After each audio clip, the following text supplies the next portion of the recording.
All right, well, welcome to Open Barnyard. I'm Andy Gallagher. I'm the director for the South Shore and South Coast for the Trustees. If you are new to the Trustees and just learning about us, we are the conservation and conservation organization in Massachusetts, running 118 conservation properties across the state.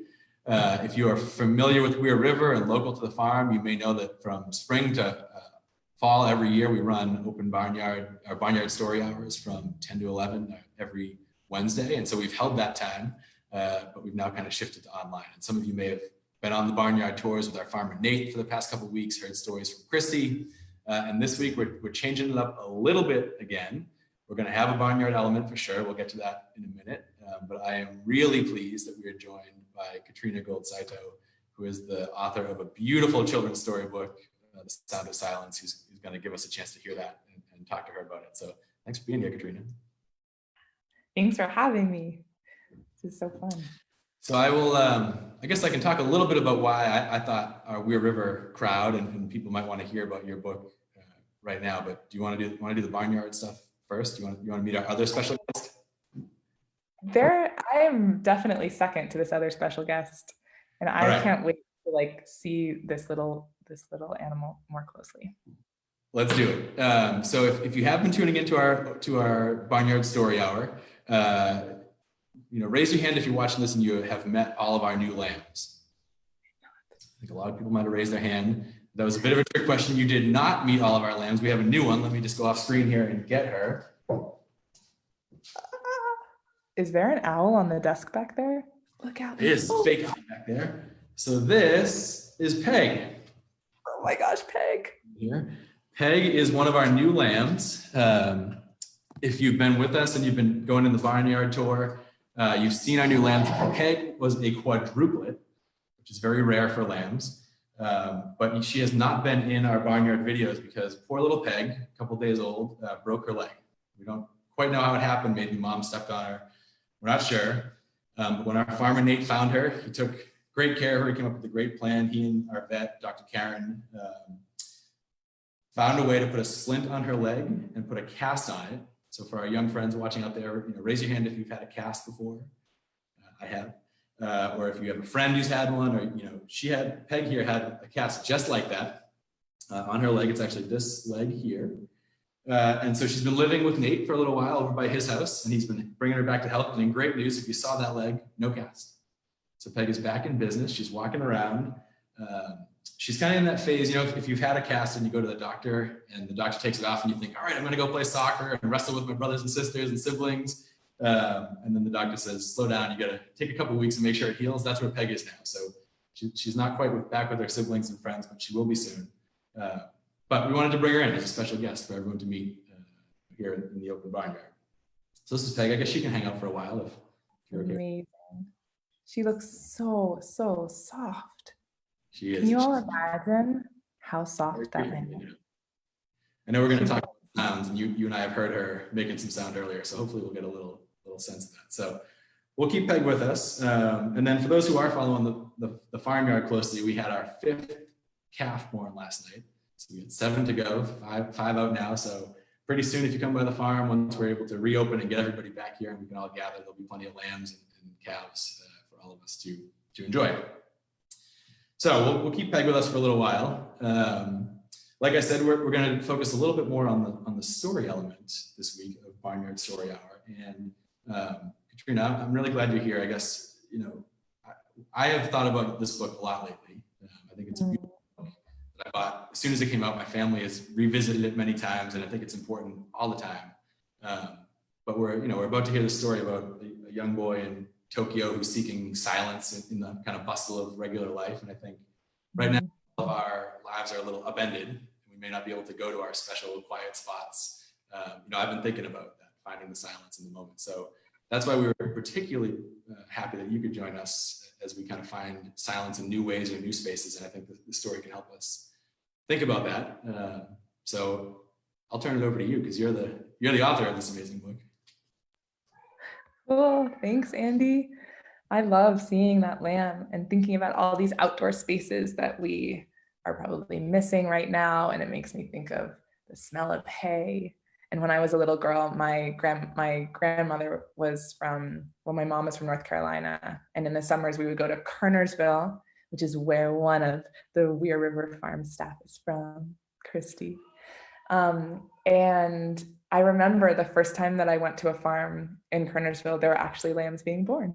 So I saw lambs being born, and there was also a cow that could like lick its own nostril, which I found to be very gross and have remembered ever since. So I'm going to now share with you all, let's see, The Sound of Silence. And here we go. So this is the cover of the book. And before we started, I thought I'd also show you guys a picture of me when I was about your age. I was a little bit older than you, and oh, I was much, much, much younger than you were. You were a lot older than I was in this picture. And I want you guys to see if you can figure out which one of these kids is me. So look at them for a second, and look at me too. Now, if you think that I'm the one who's going, ah, with a really excited face on, raise your hand.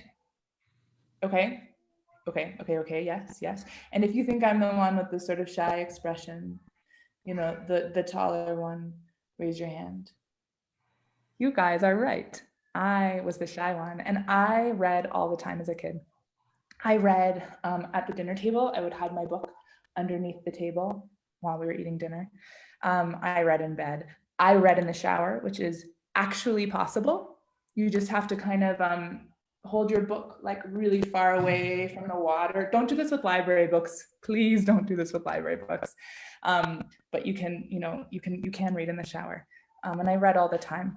And this book is I have an audience member over there who's laughing at me in the shower. Yes, it's true. This book is from my childhood. It's from stories that I heard of this mythical place, which is where my dad is from. But I didn't know many Japanese people growing up. And so his stories were my connection with Japan. And I can show you what he looked like too. Now you can see over here in this family picture, there is a very serious kid like me. Raise your hand if you think my dad is the serious kid, the one with that kind of serious expression. Okay, and then there's this other very, very goofy kid that has, he has a little, I think he has those glasses that have the nose and the mustache on it. This very goofy kid, raise your hand if you think that my dad is the goofy one. You're right, you got it. He's the goofy one. He's this one in the samurai helmet. My ancestors were samurai. He's this one in his school uniform, which you'll see school uniforms in the book. And one thing that my dad taught me is he taught us meditation, I guess. Like what would happen is very, very early in the morning, before the sun came up, he would wake us up to get us out of bed, and we would always grumble and be really annoyed. And he would drag us outside, and we would sit on cushions outside. Sometimes it was very cold, and sometimes it was wet. So I remember there'd be like a trash bag and then a cushion. And we'd sit there, and he would tell us to listen for the sounds. And we would sit with our eyes closed, and we would try to listen for the sounds. And it was so, so lovely. And sometimes we would think that it had been forever because it was quite boring. And sometimes we would think only a few minutes had passed. But we're going to try that together. So I want you to kind of get comfortable wherever you are. If you're sitting on a chair, then you can sort of put your feet on the ground so you can feel your feet under you. Or if you're sitting on your bum, I like to cross my legs like that. I'm wearing a jumpsuit as usual. So you can cross your legs like that. Maybe rest your hands on your knees. That's what I like to do. You can rest them up or down, whatever you want. And we're going to close our eyes together. And the cool thing is that all of you are in completely different places. And so the sounds that you hear will be completely different. And I want you to just let your eyes close and listen for the sounds around you. Okay? Breathe in together. can actually hear my dad outside the door.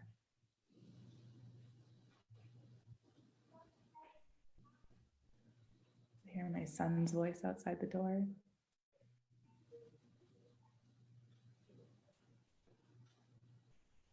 And when you hear a sound, that's the sound of wherever you are, you can put a note into the comments in the Facebook, and we can find out what sounds you're hearing in the place that you are.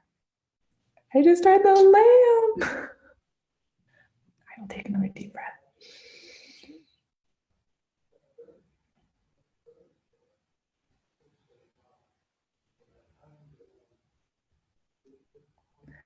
Okay. And I can't see, but I bet that you have all kinds of sounds that you're hearing that are different sounds than anyone else is hearing.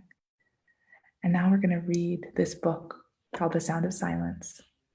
That is a story that my dad told me growing up. The Sound of Silence by me, with the most divine illustrations by Julia Kuo.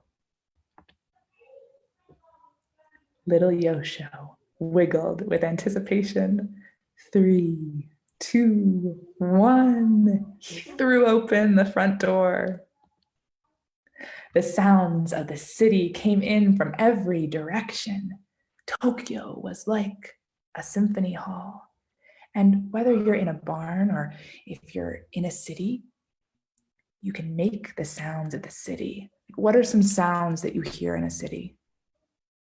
Oh yeah, that was a very loud beep. Yeah, a loud beeping. The squealing of brakes, rain. Yeah, you see all the rain in the picture. So throughout this book, there will be sounds. And you can feel free to add your own sounds as I'm reading. And you can just imagine that everyone that's listening, everyone is adding their own sounds to that symphony of sounds that Yoshio hears as he moves through this beautiful city. Yoshio listened to the sound of his boots squishing and squashing through the puddles and the tiny raindrops pattering on his umbrella. The sound of his giddy giggles made him giggle more. I hear you giggling. That's excellent. Suddenly, Yoshio heard the strangest sound, high and then low, squeaky and vibrating. Amazing. It was a koto player, carefully tuning her instrument. Then the koto player played. The notes were twangy and twinkling. They tickled Yoshio's ears. When the sound finished, Yoshio said, "Sensei, I love sounds, but I have never heard a sound like that." The koto player laughed, and it sounded like the metal bell that swayed in the wind in Mama's garden. "Sensei," Yoshio said, "do you have a favorite sound?"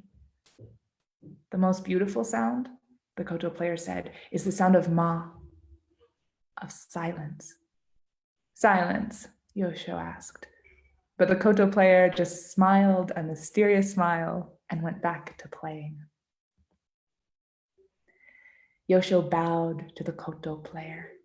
Where can I find silence? Yoshio wondered as he listened to the thwack of his boots on the pavement. He listened for it during the school day, but there was always, I'm moving this over here. Okay. There was always some kid making noise. At recess, the sun came out and Yoshio went to the quietest place he knew, the bamboo grove at the edge of the playground. But even there, the bamboo made a tuck sound as the wind banged its stalks together. He closed his eyes and heard the swish, swish, swish of the wind making the leaves talk. It was beautiful, but it wasn't silence. Walking home from school, Yoshio listened hard. He could hear the horns of buses and the whoosh of bullet trains. Can you do that one? Whoosh! And the beep, beep, beep of the traffic lights, but no silence. Yoshio knew so many different sounds, loud and soft, sudden and soothing, but silence. Where was silence? It wasn't in the dining room.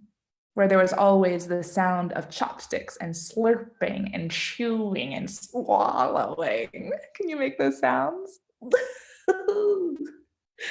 What a noisy family you are. Silence wasn't in the bath, where even his toes made noise and little droplets of water kept dripping off his nose. Drip, drip, drip. That night, Yoshio tried to stay up late to catch the silence while his family slept, but his eyes got heavy and then heavier, and soon the sound of a distant radio became part of his dreams. The next morning, Yoshio woke up to his neighbor's dog barking and barking and barking. Can I hear your barking? Ah, there are so many dogs. Oh no, he had missed the silence. Yoshio walked to school early. His sisters whizzed by on their way to the park, screeching Yoshio's name. Where was silence? Yoshio heard the creak of the school gates as he pulled them open. No one was at school yet. He put on his inside shoes and listened as they shuffled on the shiny floor. And now what I want you to do is we're all gonna hum the same note, okay? And when I go like this, we'll stop, okay? So we're all gonna hum together.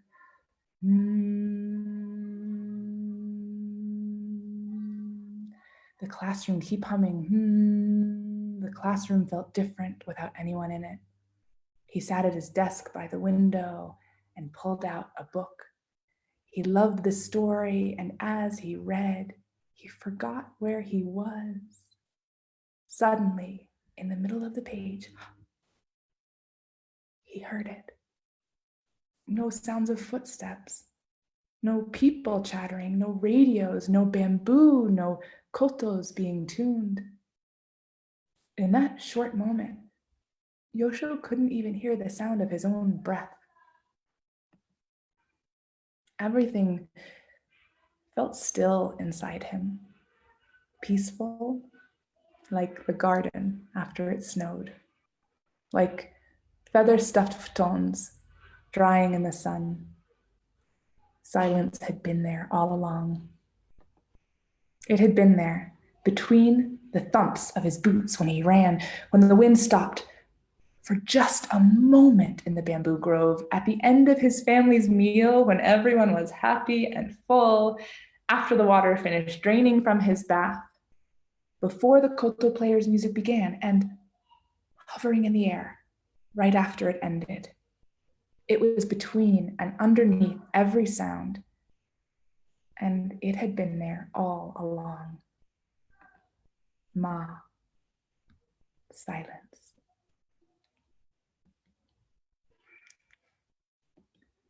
And now, I want to go back to what we did in the very beginning, where we got comfy. And we took a deep breath and we closed our eyes. And I want you to listen again to the soundscapes of wherever you are. But this time, rather than listening for the sounds, I want you to listen for the space between the sounds. I want you to listen for silence.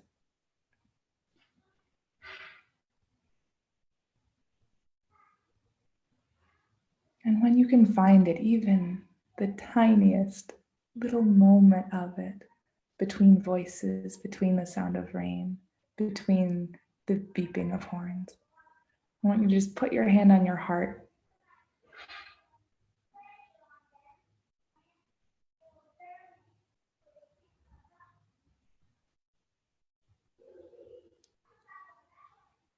Cool. So you can find silence anytime. You can find it in the most noisy environments, because the truth is that that feeling of silence is inside of you.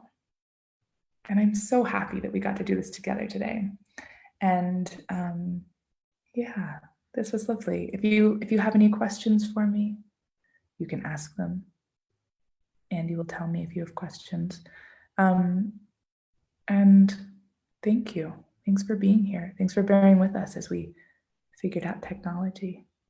And thanks to Weir River Farm, where soon, hopefully, you will get to meet those lambs and touch them. Well, yeah, we appreciate you being here with us virtually on the farm and for working through this with us and getting everyone going. I think there's a little lag here, but we got people watching and sending things in.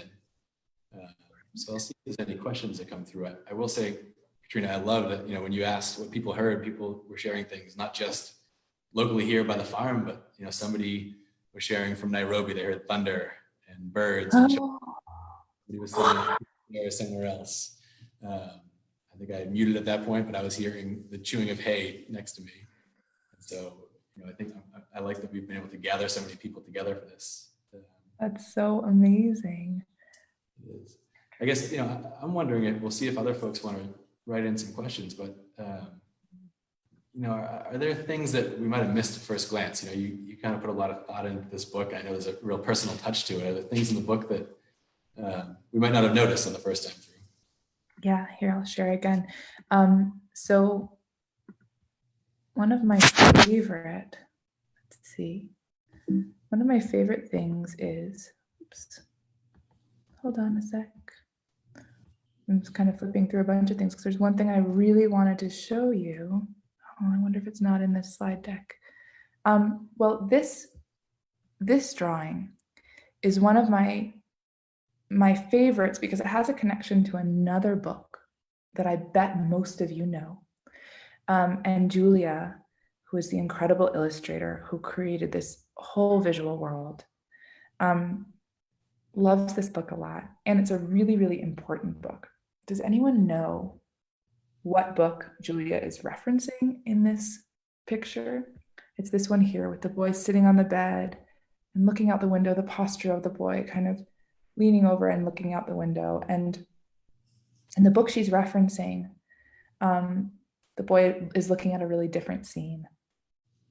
Does anyone know what it is? Let me see. I'm hoping that if I go the next, it's this. The Snowy Day, which is an incredible, incredible book and a really important book. It's one of the first very widely published books that had an African-American main character. And she loves this book and wanted to reference it. She and I both had the experience of growing up and not seeing our stories or our faces reflected in the books we were reading. And so The Sound of Silence was really important to both of us in that way. That's one thing I really love. I'm seeing that Elvina and Laura both knew, came in a little late. They saw it. Wait a minute, Elvina. Elvina, is this Elvina Ling?